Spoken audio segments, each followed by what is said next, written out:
Do you know how rockets work in a vacuum and how come they don't melt at such extreme temperatures? If you came here to learn so, you did the right step then. Without any further ado, let's dive in. In space, which is a natural habitat for rockets, there is no oxygen, which is a chemical substance essential for combustion. Simple speaking, you cannot ignite or keep the fire alive without access to oxygen. That's why scientists had to come up with a different idea. They came up with an oxidizer, which works the same way as normal Earth's oxygen. But firstly, I have to get back a few steps. There are three main rocket engine types: liquid, solid, and hybrid engine.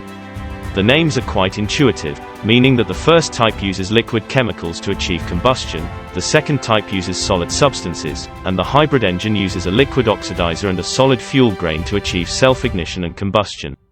In the core of the liquid rocket engine, there are two tanks. One contains the fuel and the second one oxidizer. Turbo pumps push the liquids out at insanely high speeds into the combustion chamber, where these two liquids mix together and achieve self-ignition. This is a very safe solution. Using chemicals that self-ignite, when in contact, rapidly reduces the risk of engine failure. After the combustion, the pressurized, high-speed hot gases escape the engine through a specially designed bell nozzle, which is at the end of the day, in the case of rocket engines, more effective than the aerospike nozzle. Solid rocket engines aren't very popular in real-world aerospace engineering, but they are used for homemade rockets and can achieve great results. The biggest problem of solid propellant engines is their inability to throttle thrust.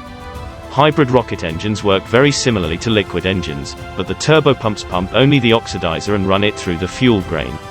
And again, when these chemicals touch each other, they self-ignite, reducing the risk of engine failure.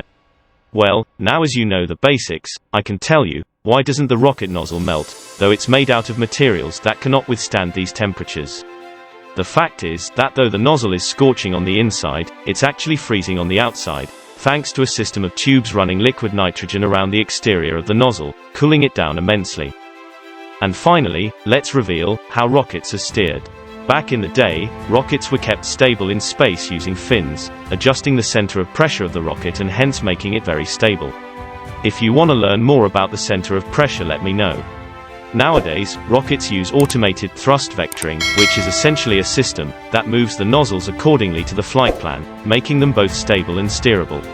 I hope you enjoyed this quick video. If you have any questions on this topic, let me know and I'll answer them in another video.